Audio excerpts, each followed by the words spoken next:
Good afternoon, and welcome to the second chapter of Cover to Cover. Last month, you'll recall, in August, which was the first edition of our new show, the WCTV On-Air Book Club, we featured a book called The Woman Upstairs. It was written by an author by the name of Claire Massoud. Wonderful book.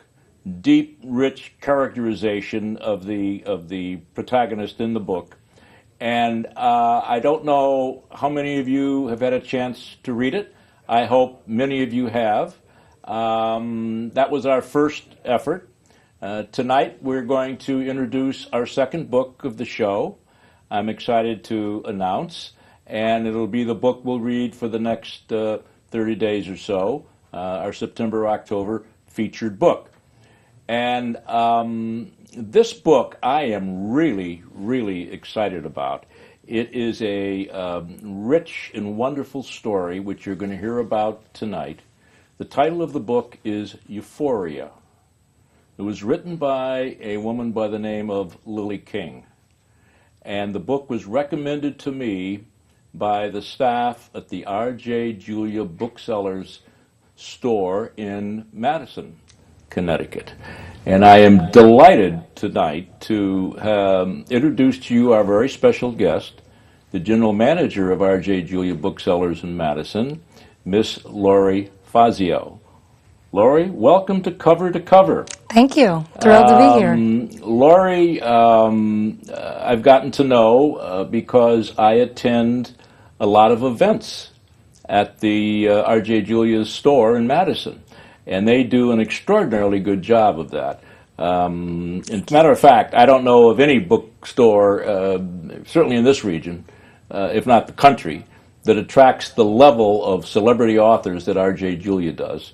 Just a few weeks ago, for example, they had Hillary Clinton there with her book, Hard Choices, and they have a whole portfolio of celebrity authors that take the trek to Madison to get reviewed by the R.J. Julia folks.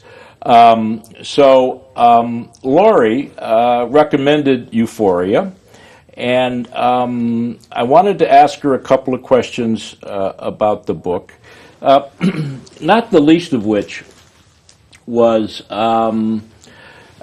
this book was reviewed by staff members at the store. And Lori has also read and reviewed the book, and I want to ask her to give us her thoughts on Euphoria.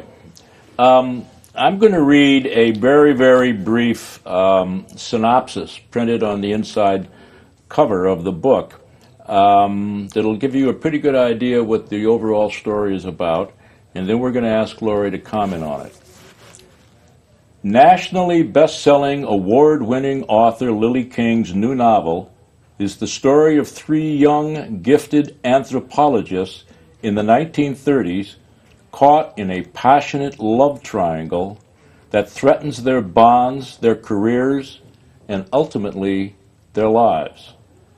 English anthropologist Andrew Bankson has been alone in the field for several years, studying a tribe on the Sepik River in the territory of New Guinea, with little success. Interestingly, frustrated and isolated by his research, Bankson is on the verge of suicide when he encounters the famous and controversial Nell Stone and her wry, mercurial Australian husband, Finn. Bankson is enthralled by the magnetic couple, whose eager attentions pull him back from the brink of despair. Nell and Finn have their own reasons for befriending Bankson, emotionally and physically raw from studying the bloodthirsty Mumbanyo tribe. The couple is hungry for a new discovery. But when Bankson leads them to the artistic, female-dominated Tam, he ignites an intellectual and emotional firestorm between the three of them that burns out of anyone's control. Ultimately, their groundbreaking work will make history, but not without sacrifice. Inspired by the events in the life of revolutionary anthropologist Margaret Mead, Euphoria is a captivating story of desire, possession, and discovery from one of our finest contemporary novelists. Well, that's quite a description, Lori. You made me want to read it again. That's quite a description. I'm going to ask you how you came upon this book and what attracted you to it, and give us a little review from your point of view. Sure. Well, Lily King is an author that we're always in tune to when she comes out with something. She's a masterful storyteller. And particularly for myself, I'm a historical fiction fan. Knew a little bit about Margaret Mead, but, you know, when I picked up this book, and it was recommended by the publishers, one of their representatives, and you know, I got submersed in it, and she's the kind of author that has you on the edge of your seat, even with the most basic, common things. I felt that throughout the story, you are in the jungle. You felt the damp, thick air around you. You were, you know, really experiencing the rituals of the tribes, and that's my kind of story. Well, it's now my kind of story. I read this book and finished it a few days ago, and I must say, I don't know whether this is just me, but when I read a book that I really, really like, it becomes the best book I ever read. It's easy for that to happen. Yes. Does that happen? I mean, it really does. And I've read so many. I loved The Woman Upstairs. I really loved that book. But this book, because of the location of it, and because of the people in the story, it just grabbed me, and I was really taken by it. In reading Lily King's biography, she has a master's in creative writing from Syracuse University. She taught. She's an American writer, so I guess the question is, how does a woman like that decide she's going to write a novel about 3 anthropologists in New Guinea in the 1930s? Exactly. I mean, I kept thinking about that as I was reading the books. How does that happen? And I'm going to ask you to comment on that as well, Laura. Yeah, well, I've done a little bit of research, because I'm the same way, Nick. When I like a book, I like to know more. I like to go a little further, find out other things about it. And so I found out some information that Lily was on the West Coast with a friend, and happened to be in a tiny little independent bookstore, and was looking for something to read. And her friend was saying, okay, let's go. And so on a whim, she saw this book about Margaret Mead and decided to pick it up. And once she did that and she read it, she became fascinated by the life of Margaret Mead, because I think there's so much more to her than what we really hear about. I mean, we've studied her, we've learned about her in history classes, but it really just, you know, touches on it. And when she read this story, and she really read about what she wrote about. So Margaret Mead had a period in her life where this happened to her. So what you read in Euphoria is basically mirroring experiences from Margaret Mead's life. Her life. That's interesting. Because the story obviously covers the whole topic of anthropology and the lives of these people. For sure. Who are, to put it mildly, unique people. I mean, people who get committed to this lifestyle is pretty amazing. Yes. As this book will explain to you. I mean, they'll go and live for years, not weeks or months, but years. Right. Well, they wanted to immerse themselves in that lifestyle. I think that was the way that they found. The only way you could truly understand people who, to them, were not civilized, and yet they have their own civilization. And so how do you understand that? But you have to become a part of it and be accepted in it. Exactly. These primitive tribes. It's really, and that comes out so strong in this book. Right, it really does. It's amazing. Yeah. And while the book is fiction and it's a novel, as you point out, it's based, at least loosely based, on the life of Margaret Mead. Right. She has a quote that I wrote down that I really like, because it sort of sets up our the context for what we're talking about here tonight. Margaret Mead said that life in the 20th century is like a parachute jump. You have to get it right the first time. And That's fair. Lily King got it right, I think, the first time with this book. She did. What I'd like to do now is I'd like to read one of the very short chapters in the book, but it's a very interesting chapter. As we heard in the synopsis in the front, the protagonist in the story, the main protagonist, is really Andrew Bankson, who is an anthropologist who works alone and had lived with a tribe for over 2.5 years. Now think about that a moment. This is a man who lived with a primitive tribe by himself in a hut that was provided to him by the tribe for 2.5 years alone. And this finally got to the man, and he decided he just couldn't take this any longer. He'd had as much of this as he could stand, and so he decided to end his life. And this chapter, which I'm going to read, is a description of Andrew Bankson's attempt to take his life. It's chapter 2. 3 days earlier, I'd gone to the river to drown myself. Are you serious, Andy? The question beat through my body at regular intervals, sometimes in my own voice, sometimes in one of my brothers'. Martin's full of the irony of the situation.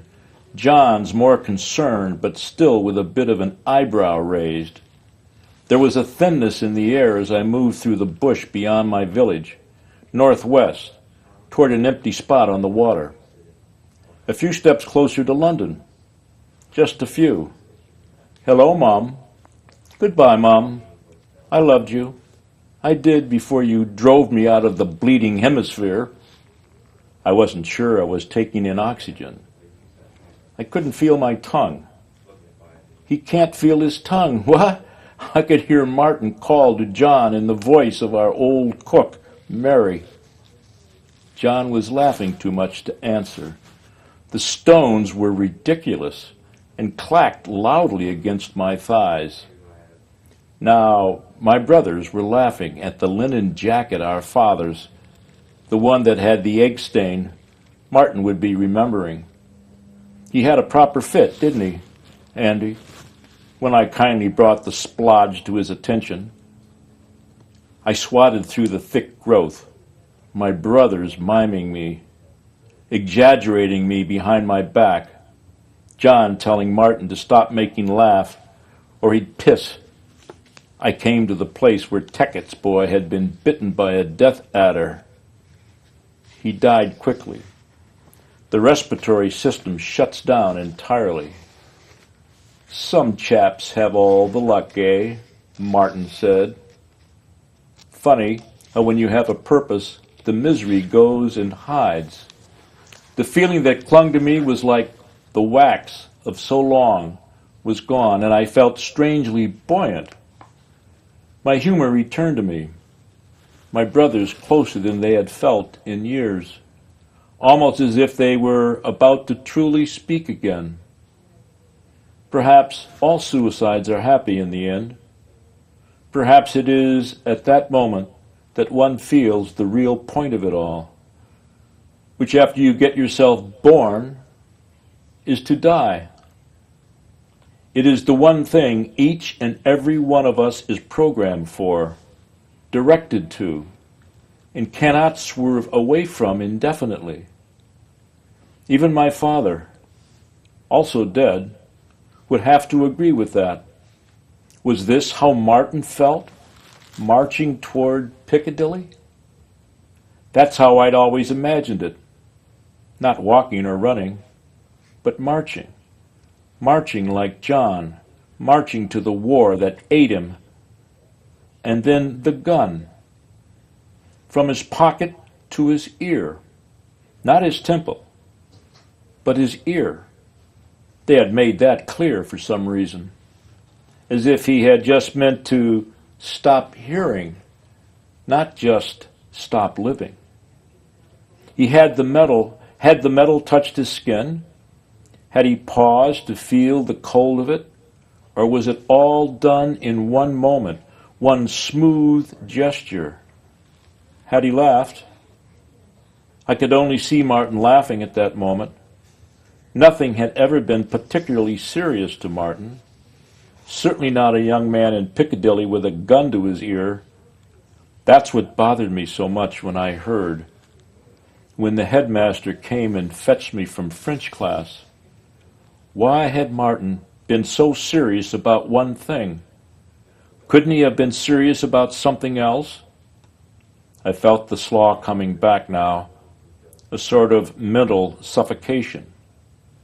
Old Prawl in my office would get the news, and he would feel as I had done that day in the headmaster's room, staring at a fern on the windowsill and doubting that Martin had been serious.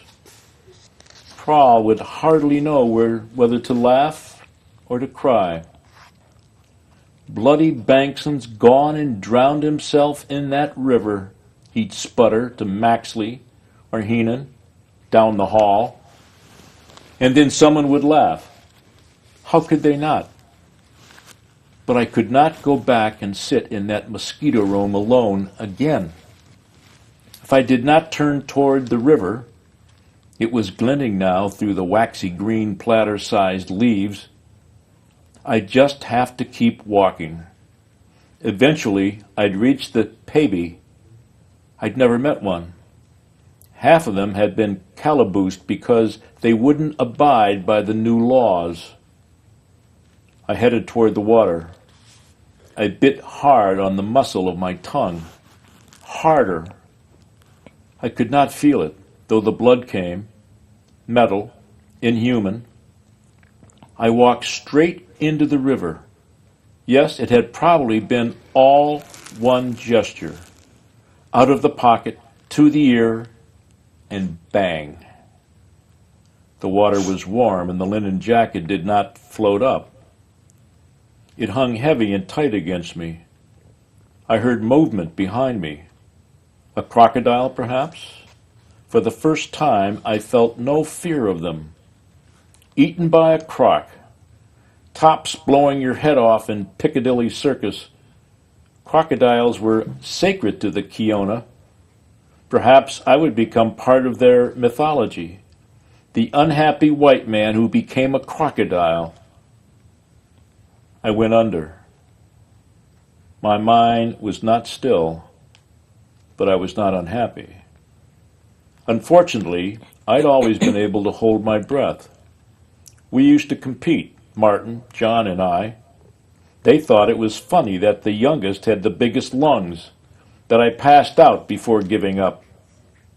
"You're part fainting goat, Andy," my father often said. They grabbed me so hard and fast, I took in water. And though I was in the air again, I couldn't breathe. Each man had hooked an arm around my shoulder. They dragged me to the shore, flipped me over, pounded me like a sago pancake, and pulled me back up to standing. All the while lecturing me in their language. They found stones in my pocket. They grabbed them. The two men, their bodies nearly dry already, for they wore nothing but rope around their waists, while I sagged with the weight of all my clothes. They made a pile of the stones from my pockets on the beach and shifted language to a Kiona, worse than mine, explaining that they knew I was Teket's man from Nenge. The stones are beautiful, they said, but dangerous. You can collect them, but leave them on land before you swim. And do not swim in clothes. This is also dangerous. And do not swim alone. Being alone, you will only come to harm. They asked me if I knew the way back. They were stern and curt, grown-ups who didn't have patience for an oversized child. Yes, I told them, I'm fine. We cannot go further. That is fine. I began walking back. I heard them behind me, returning upriver. They were speaking quickly, loudly, in Pabe. I heard a word I knew, teku, stones, the Kiona word for stones.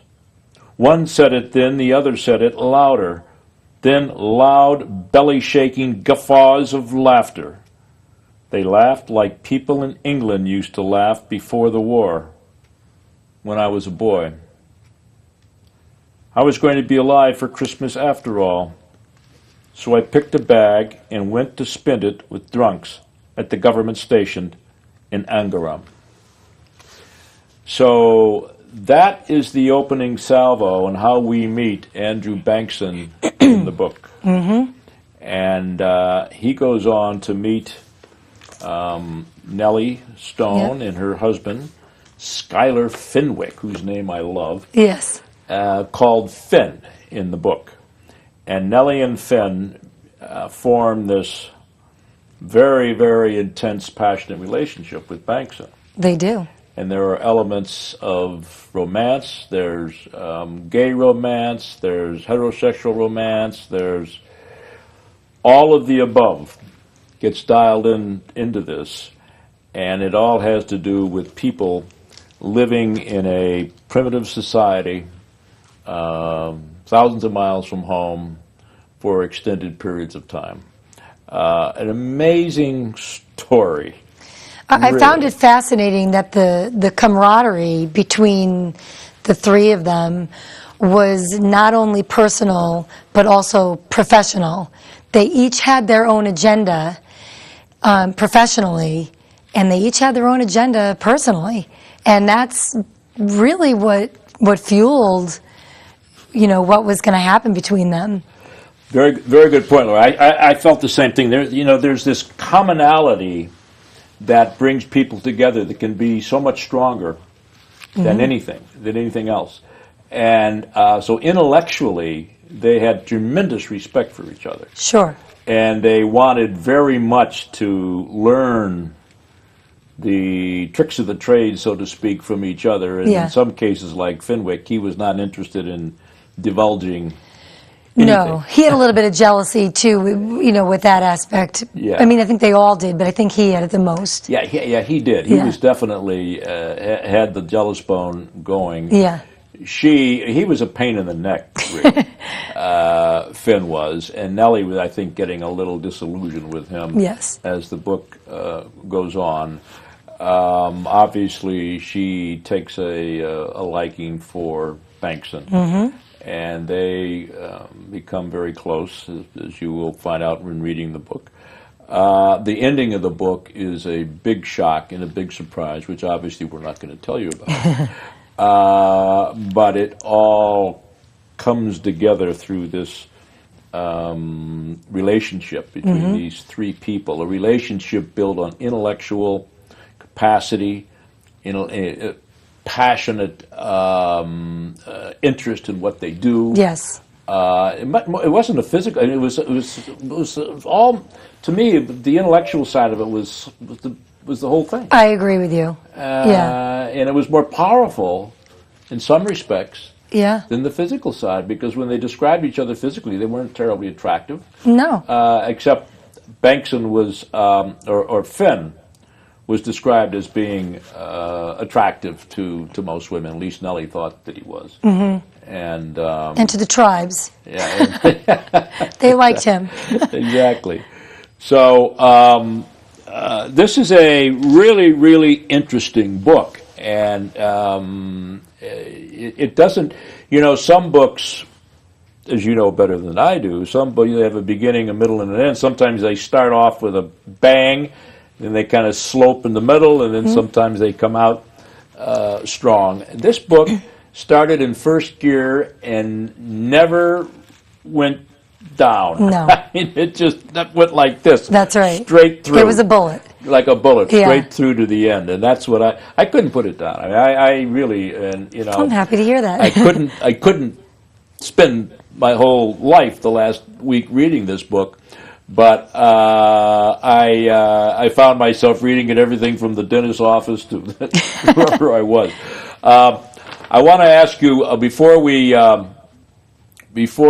end here tonight, Lori. I want to ask you a question that I wrote down, and R.J. Julia seems to attract the biggest names in publishing, making their way to Madison, Connecticut like a pilgrimage to Mecca.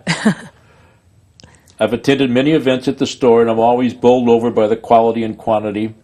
How does a small independent bookstore in a small town on the eastern Connecticut shoreline outdraw everyone with these major publishers? Well, it's we have created something at R.J. Julia's that is more about the experience than about the book. And you know this from coming in. When you walk in, and people tell me this all the time, it is about being there. And just, whether it's browsing or hearing an author or coming and having someone recommend a book that we've loved or a gift that we have, it's really about all of that. Where we're located between New York and Boston, sometimes that's an advantage to us and sometimes it's not. But we work hard to get the authors, and we have to be very creative with our proposals to the publishers, what we're expecting, what we're going to do, what kind of a crowd, what kind of event, and we've got an events team, and I'll sit with them, and we figure it out, and make it happen. We make it happen, and it doesn't always happen, but we try. We try. Well, I can tell you, as someone who visits your store frequently, your store has a personality. Your store is like a celebrity in itself. Thank you. I mean, you walk in, and this is just one thing. But first of all, the staff is wonderful, and they're helpful, and they make you always feel welcome when you walk in the store. But the big books, the top sellers in their store, will have a small, handwritten review by one of their staff members. This is unique. I've never seen that before. And that alone sort of tells you that the people who work there, the associates at your store, are so involved. Yes. And so the store has a personality. I mean, it just has a feeling to it. Well, thank you. We consider those shelf talkers a piece of us, and the booksellers take the time to read the books. Yeah. We all do. We all have more books, at home on our nightstand and scattered throughout our houses than we're probably going to get to. And there's always more books coming. But we like to recommend what we think people will enjoy, and we like to write on our shelf talkers why we think you'll enjoy it. You can read the inside of the cover of a book to find out the synopsis of the book. You can't read the inside of the cover of the book to find out why Lori personally thinks that this book is the right one for you. And that we find very special. It's not just a synopsis of the book. We're trying to tell you a little bit more. It is very special. And I have traveled a lot over the years, and I haunt bookstores like a lot of people. And wherever I am, I always find the local bookstore, and I always go in, and I just find there's just something about a bookstore that appeals to me. And but R.J. Julia's in Madison is definitely unique. And Thank you. In addition to everything else we've talked about, they have a cafe there that's quite good. And I recommend the rustic salad, which is my favorite. Yes, yeah, it's very good. I have that quite a lot. Frequently. Well, Lori, this has been a very special treat for us to have you on board tonight. And me as well. Thank you so much. And we really do appreciate your recommendations on the books. Start thinking about next month for I us. will. I already have, actually. Okay, good. So Euphoria is there. We hope you will go to the, if you're in the Madison area, obviously stop into the store. You're in for a treat if you do that, I can assure you. But if you're not in the area, just go online, rjjulia.com, and you will find their books there and their reviews there, and a system where you can easily order the books and have them shipped to you, right? That's right. So that's the wrap-up for this chapter of Cover to Cover. We appreciate your being with us again this month. We'll be online again next month, and we will. And by the way, for those of you who don't know, those of you who are on Facebook, which most people seem to be these days, we do have a cover-to-cover fan page on Facebook, the WCTV Book Club.